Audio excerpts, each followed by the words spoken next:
Hello, everybody, and welcome back to another episode of the Cinema Wave podcast here at the Culture Wave Media Network, and we are back to discuss another movie. Finally, it's been a while. We are discussing the movie The Amateur, starring Rami Malek, Laurence Fishburne, Holt McCallany, Julianne, Nicholson, John Bernthal. I think that's the majority of the main cast, unless I forgot anybody. But I am one of your hosts for this episode. My name is Darian. I am joined this time by Michael Peniston. Hello, everybody. Excited to jump into this one with you guys. So this is an interesting movie. It's a spy drama, but it goes again. Like, a lot of people were comparing it initially to like the Bourne franchise and how they were trying to do all these different things. But the difference with this is that you have Rami Malek, who is probably best known for two roles in particular: Mr. Robot and winning an Academy Award for playing Freddie Mercury in Bohemian Rhapsody. And so you look at him as an actor and his breadth of work, and you're probably like, well, he doesn't really give me the Jason Bourne vibe. And that's because a lot of what this goes into is like, what if a computer programming nerd essentially had to kind of go on like his own Black Ops missions? And we'll get into the reasons for that as we get into the spoilers, but we're going to start with some non-spoiler thoughts for this movie and surrounding that idea. But it's a movie based on a novel from the 1980s. It's a movie that is directed by James Hawes, who has a lot of experience in the spy genre. He was one of the co-creators of an Apple TV Plus show called Slow Horses, which a lot of people really like. They're already on like season 5 or 6 of it. It's like a very popular British MI6 spy show, but it has more comedy in it. Gary Oldman is the lead in that. Okay. He's actually going to be one of the directors on Lanterns. Oh, wow. Okay. For HBO, for DC, which is exciting. And then just looking into the rest of his filmography, I'd have to take a look again. But he has experience in the genre before. The big thing with this, though, that people are going to point to, again, is Rami Malek kind of getting a showcase to do something different than what he's accustomed to doing. So, Michael, can you give us your broad, non-spoiler thoughts on what you thought of this movie coming out of it, and also kind of Rami getting the opportunity to lead something like this, because it's outside of his wheelhouse? Yeah, for sure. So this movie was interesting for me. I felt like there were a lot of slow moments in this movie, but we kind of talked off camera, and you kind of hinted at the fact that the spy genre, that's a common thing of the spy genre, which I have a lot of experience with. I've seen the Bourne movies, the Bond movies, a lot of those films, but it still catches me off guard a little bit at how timed at how it can be so slow. And so the film itself was very slow, but as far as I enjoyed the film. Let me start there. Let me not jump into some guys. I enjoyed the film. I wish that they utilized some of the actors that we had, just because the cast was phenomenal. They really did have like very good cast. What's it called, representing these characters. But at the same time, I feel like I haven't seen the original.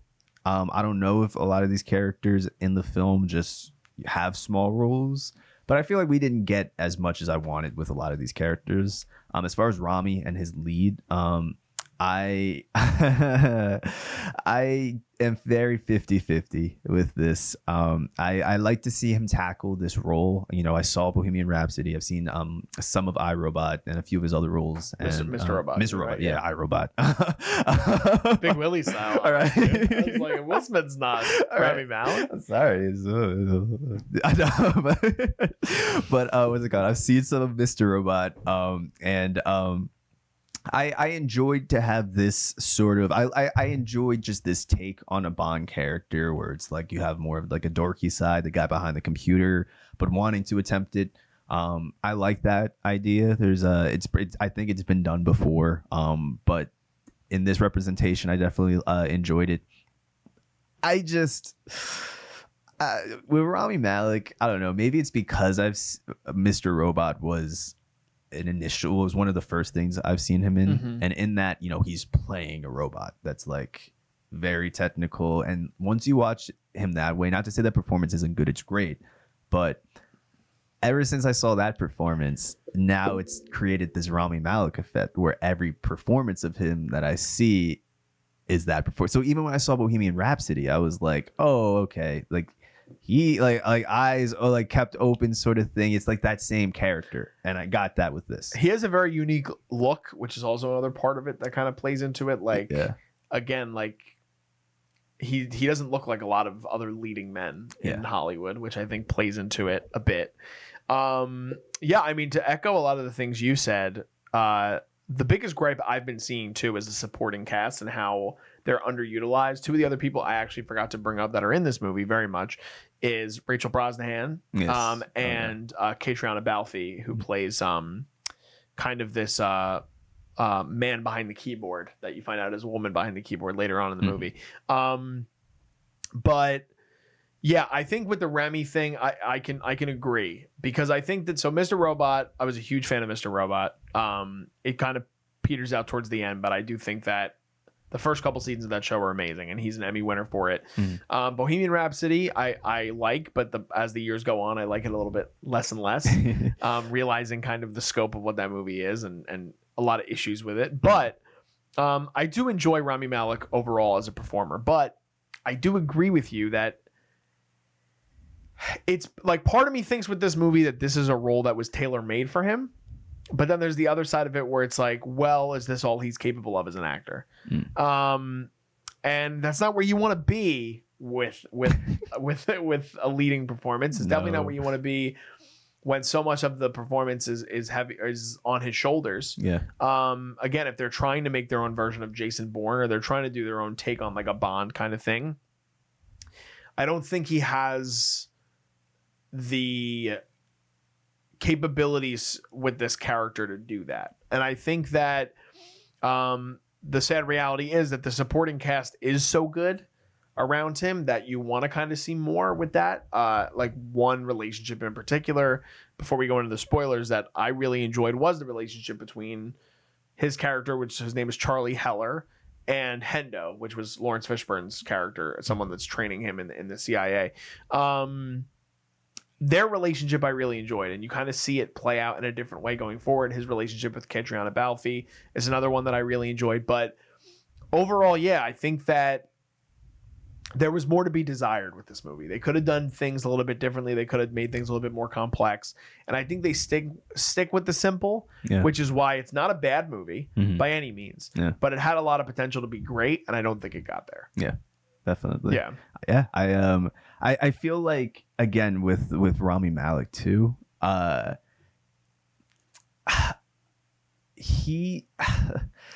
trying to figure out the right way to like put this. Like you said, he's such a unique character in just the world of Hollywood as himself. And so I agree. I don't see this being any more than maybe one or two films and success wise.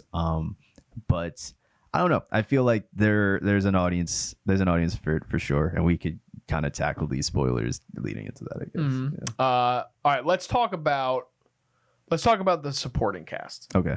So we have a lot of names here. A lot of people that now you might not even know them by their names, but you at least know them by their faces. But Rachel Brosnahan plays Charlie's wife, Sarah. Yes. She's obviously best known for playing the marvelous Mrs. Maisel. She's going to be the next Lois Lane upcoming in Superman. John Bernthal. Everybody knows John Bernthal at this point. He's been in tons of things. He plays the Punisher in Marvel. He is in The Bear, and his character name in this is The Bear, which I think is a nod to that a little bit. He has been in The Wolf of Wall Street. He's been in, what else? I mean, Walking Dead. He's been in tons of things. So many. So you got him in here. You have Holt McCallany, who plays Director Moore. He's probably best known for Mindhunter, playing one of the lead detectives. Julianne Nicholson, she's been in a bunch of things. Caitriona Balfe's best known for Outlander, which was like a very popular show on Starz. So, and then Laurence Fishburne, obviously, who's been in everything. Yeah. The supporting cast around him is great. Phenomenal. It's phenomenal acting. Yes. And phenomenal actors. But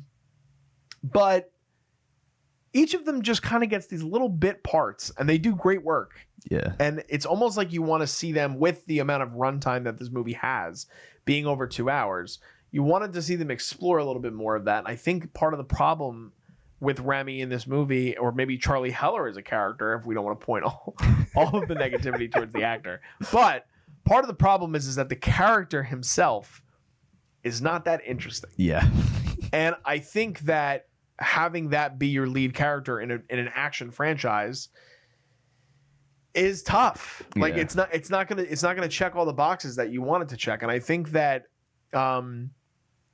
for me, I really enjoyed his work with other actors, which is great, but that's not the point of the movie. The movie are these action set pieces, and it's not the same thing, but like, and he joked about this, Rami, who I think might be a producer on the movie too. Yeah, he was. But he was talking to Tom Cruise at CinemaCon, I think it was, and Tom Cruise was like, "Oh, you're gonna be in an action movie. You're gonna need weapons training," and he's like, "No, I'm not. I'm the amateur." And it's like playing into that point where it's like, yeah, like the character himself is not somebody that's trained in all these things, and you don't see him utilize weaponry at all. He has these very unique ways of taking out some of the assailants. But that part is missing then from the movie. That part that satisfies the balance of action and drama, you're not necessarily getting it. You're getting these unique ways to set up antagonists and situations. Yeah. But it's not the same effect, sort of, as these action set pieces. So it's a unique movie in that way. It's doing something that is different than what we've seen in the spy genre, but at the same time, the storytelling is kind of simplistic in the way that the story is being told, and it doesn't have the same kind of punch and the same payoff. So Yeah. you feel similar? I do feel similar. I feel like, again, you hit it on the nail with the whole point of this character just really isn't interesting. I feel like the most interesting moments were when we got to see him kind of like use his brain and like the ways that he could tackle something like that was cool. But again, like, I could see one movie of that being cool. I don't see like a franchise of that kind of. And maybe they're lasting. not going for a franchise. I don't know. I mean, we'll get into the spoilers, but even on its own, there's something left to be desired, I feel. For sure. And I also agree with the fact that a lot of the strong dialogue moments and the strongest speeches in this film overall were when Rami was paired with somebody else. For sure. Yeah. For sure. I feel like again, you already kind of said it, but like the cast is phenomenal. Very underutilized, but there are such small moments in this film that I wish that we could have got more of, like the intro to this film. And we're doing spoilers. I was now, gonna right? say, yeah, like at this point, we're gonna be spoiling details of the movie. So if you haven't had a chance to see the movie, just know that I'll give my quick endorsement. I would still go see this movie. If you have if you have AMC A List and you want to utilize reservations, you should go see this movie. If you have to wait for streaming, I think this is a streamable movie, but it's still enjoyable. That's my endorsement of it. Okay, yeah, I agree. I feel like you can maybe wait. You can wait. You Okay, Michael's going the full stream route. If you have AMC A List, yes, use it for sure. But yeah, Spoilers now. We're talking spoilers. In 3, 2, 1, Michael, back to you. Perfect. Thank you. Yeah. So I feel like the intro scene to this whole film, where we do have Rami and Rachel. I know of Marvelous Miss Maisel, and I've You would seen love that show. I've seen I feel a like little, you would really like that show. I've kind of seen a little bit of it. I know that like the set pieces are just beautiful. Yeah, and it's a everything. great period. It's a great period comedy series. Yeah. Okay. Yeah. All right. I'll definitely add it. But I didn't really know too much about Rachel, other than her being casted as Lois Lane, and so I feel like, one, let me say that this film kind of got me excited for her to be Lois Lane, because she played such a simple character. But like there were little beats with like between the two of them that were like, oh wow, you see like this love, you see this, and like you're getting the idea of what he's really gonna be fighting for, obviously, because like if we're starting this way, then we know the film. But then like she went away, and I know that there were a few moments. There was a flashback scene. I just wish we kind of got a little bit more of that, just because that was the main point as to it all. And I don't know, I feel like I didn't get enough of that. But again, that was a small interaction that then proceeded to go into like his story. You know what I'm saying? Likewise with John Bernthal, likewise with Laurence Fishburne, likewise with the whole cast. I feel like there were so many small scenes that were like, wow, like this is a great matchup. This is great writing. This is just a great scene. Rami's the acting is not Mr. Robot right now. It's okay. But then it's like we would jump right back into it. And so so honestly, the chemistry between the two of them might be my least favorite part of the movie. No ironically. way, really? Yeah. So I don't know if it's because I think their acting styles are very different, which is another thing. Like, so Rachel does play this character a lot more simple than obviously she does with Maisel. Maisel is like a very bombastic, kind of out there comedian, and like is always kind of being a womanizer, but plays very much into who she is, and a lot of that performance is comedic. This is a more simple performance. Again, we're talking spoilers at this point. So when Sarah dies, I thought that the way they decided to showcase their chemistry throughout the movie was more of a distraction than a benefit to the movie. And I wonder, as someone who hasn't read the novel, if that is something that is in the novel and they try to play it out on screen and it's not as effective.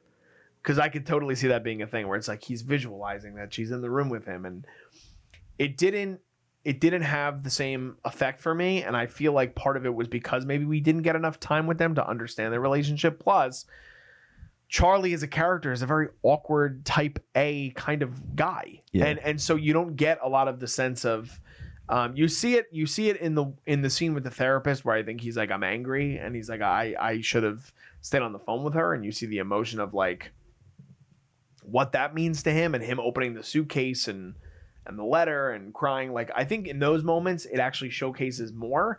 So it's like, I kind of wish that when she was gone, she stayed gone, regardless of the fact that she was a cameo and she's a great actress. Yeah.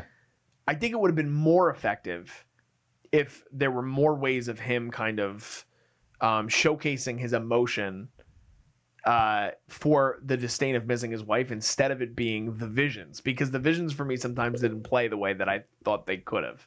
No, I agree. I feel like they definitely overdid the visions to a T. The moment I realized that, all right, what are we doing, was the club scene where it was like he was, and I get what they were trying to go, but it was like where like he just like bombed down all these shots, and then like he was on the dance floor and he saw her. Yeah. You know what I'm saying? Like little things like that they'll use to, like, I guess, show without telling, in the same way that the scene with the therapist did. Yeah. That emotional stake on him. But it was almost like contrasting to the genre at hand. Like it was I don't want to say too artsy, because that's not at all how I'm looking at it, but it was like too almost like experimental. It was like sometimes, like you said, I just wanted to hear Rami like verbally say that. Mm-hmm. But I still do think that, I don't know, I liked that, the performance of it, and I wish instead of the visions, maybe we got more of her, even just her saying something, if it was like one quick dialogue. I do wish they just used her. Yeah, or maybe even just going to like a flashback instead of a vision. Yeah, like, exactly. So yeah. And I know, listen, they tried something. Like you said, like experimental is a good word to kind of utilize. It's something where they really wanted to try something different, it seems like. And that's why I am curious if it's something from the novel. Like I would be surprised if it's not something in the novel with his character, because... Yeah. That's a very random thing to kind of throw in, and like as a motif as a filmmaker, like you could very easily just use a flashback. Like, yeah. So I do think it was interesting that they decided that they wanted to try something like that. It wasn't as effective to me. I wanted to see more with the relationship of the two of them kind of play out naturally. Mm-hmm. So that's kind of how I feel about that. With the rest of the supporting cast, though, John Bernthal is one that, like, I've seen the reactions online too. Like, people are pissed. Like, you introduce John Bernthal in such a random scene, in the beginning of the movie, and it kind of does it to showcase a little bit more of why Charlie is the way he is, because he thinks that there are people that care about him as a friend, but he doesn't get that sense at all. Like, he kind of meets up with Bernthal's character as they're both entering the facility in which they work, and he's like, how you doing, man? Like, how's everything going? And he's like kind of giddy with excitement. He's like, oh, like, I'm talking to like the cool guy at work. He's like a cool secret agent. And he's like, yeah, he's like, you doing anything for lunch later? And he's like, nope, completely free. And he's like, yeah, he's like, because I got this computer thing, like, I would love for you to get your hands on and figure out the bits and bobs of it. And I love Bernthal's, like, I mean, his attitude, dude, and everything he does. Like, he's one of my favorite working actors. Like, he's so good in everything. Mm-hmm. And it's just, like, such a letdown for Charlie as a character. And then you don't see him for... That must happen, what, in, like, minute 15 of the movie? You don't see him for another hour and a half of the movie. And the scene that he has is very effective with Charlie later on, kind of showing you the other side of what that character could be and who he is, the real version of him.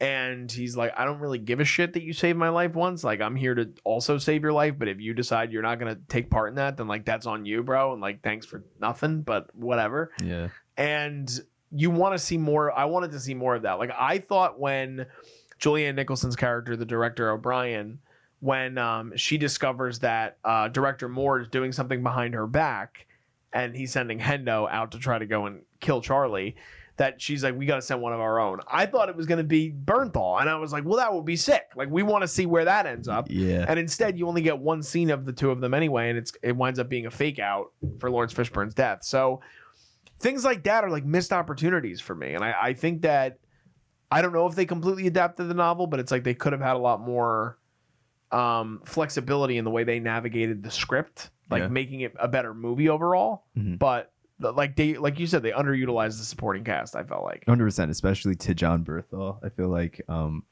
we all know how great of an actor he is. I think he's gonna be in the Odyssey too. I think, right? Yeah, he's in that cast.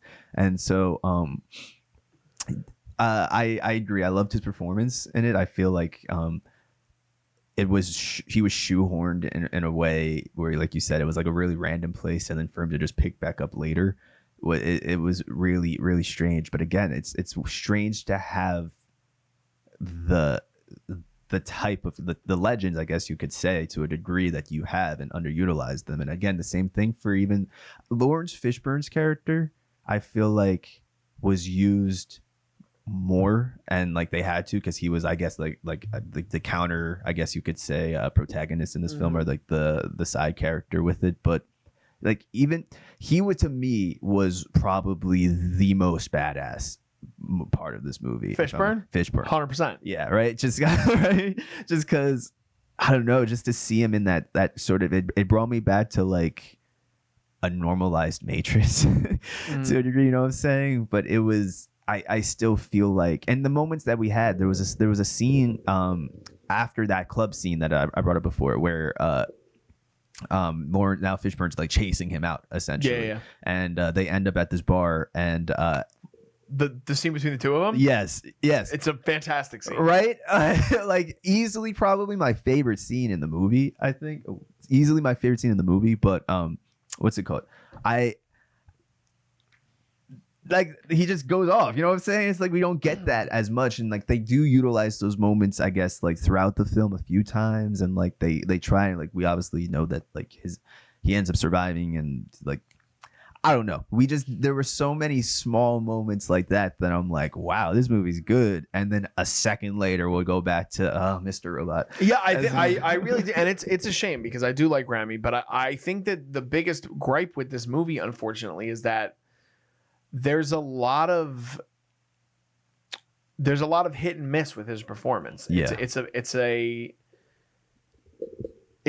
a middling performance. It's not bad. There are elements of it that you get to see something a little different from. There are elements that he's able to fit the Charlie Heller role obviously well, as that awkward kind of computer programming version of himself. But like, Fishburne stands out to me. Holt McCallany from as the director has also great scenes with him. Like when Rami Malek brings up to him and the other his compatriot, they're like talking in the office, and he's like, I want you to train me, and he's like, what the fuck are you talking about? Like, how am I going to train you? What does he say? He goes, you couldn't beat up a 95-year-old grandmother, like a nun, and or a 90-year-old nun. Yeah. And like, there's more personality, and it feels like there's more development with these other characters than there are with Rami. And I don't know if it's because the character is supposed to be that way. It's like, maybe I have to read the book. Maybe I have to understand if that's exactly how the performance is, or they decided to shape it a little bit differently because he came on as a producer and he's like, I'll lead the movie. And they're like, cool, we'll have to do something a little different because you're Rami Malek, but we'll figure it out. Yeah. And like the Fishburne scene too, like, you see the levels with him in this movie, and the ups and downs of that performance, where he's intense as all hell. He's chasing him for his life, but then he can be in a moment where he's sitting at a bar and he's like, let me get you a beer. Right. Within seconds. And then you're like, that's what a performance, Right. dude. Like, oh my God, it's fucking Laurence Fishburne. And I guess it's hard. Like, it's hard to compare the two of them, obviously. One's an Oscar-winning actor, though, and Laurence Fishburne's done decades of good work. Yeah. Like, so, yeah, but there's a lot that should have been better in this movie, I think, overall. The action sequences, again, I think that, so the first kill we get, I thought was really unique and was really cool to kind of trap her in, and it was a unique way to show that he could try to get the information that he wanted without having to pull a trigger or without having to stab somebody. And I thought that the first one was unique in the way that they showed that she had an asthma, like she had like really massive asthma. He uses his computer tricks, obviously, to utilize a lot of different things throughout this movie, but to shut down their computer system, sneak in and just like throw like pollen just like through this vent that she's like trapped in. I'm like, oh my God, Final Destination shit. Right, like, right. I feel like the death too, the car was great. It was great. It was great. Yes. Now the thing with, and did you saw the trailer for this movie before we saw it, right? Mm-hmm. The second death we get is spoiled in the trailer, which I wish they never did. Yeah. But they had to do that because guess what? There's not a lot of action sequences. Yeah. So they had to showcase that. Yeah. And then the big twist they saved for the end of the movie, which, spoiler alert on Michael's behalf, Michael fell asleep a little bit in this movie. You know, I said you guys it was a little slow. And so the whole big twist at the end, Michael practically missed, which is fine. But they saved that for the end of the movie. Yes. And it is a good twist, but it's not something that's so groundbreaking that you're like, oh yeah, great. I was on the edge of my seat the whole time, and that was not something I was expecting at all. Now, the actor, Michael Stuhlbarg, who plays the effective big bad of the movie, I did forget, because he's not in the movie at all until the end, that he is the actor they cast to play the part. But I'm pretty positive that he's in the opening credits. Maybe I'm wrong, and I just forgot, because I think I saw it in the beginning, and then I was like, oh, he's in this movie. And then I just forgot about it, because he's not in it at all. Yeah. But to me, it's something where, like, I agree with you. It's slow, but I think instead of the pacing of the movie, I think some issues were really revolving around the lead character we were following the whole time. And I think that it can feel overly long when you're not completely rooting for the hero. And you're like, well, what is the point of us? Why am I following this character when there's other more interesting characters over here that I'd rather be following? Yeah. And unfortunately, that is what it is. You can't change that. It's the way the performance is. It's the way the movie is led. But yeah, did you want to talk about kind of the conclusion to where we ended up by the end, or? I can kind of just touch on it. I don't have much to say about it. My snoring probably was louder than the movie. But no, I will say that I do wish we got a little bit more. I mean, I understand that there were sequences that I might have missed where what's it called? The last moment with Fishburne, that scene. I caught a little bit of that. Mm-hmm. That showed that the story could be pushed furthermore. Mm-hmm.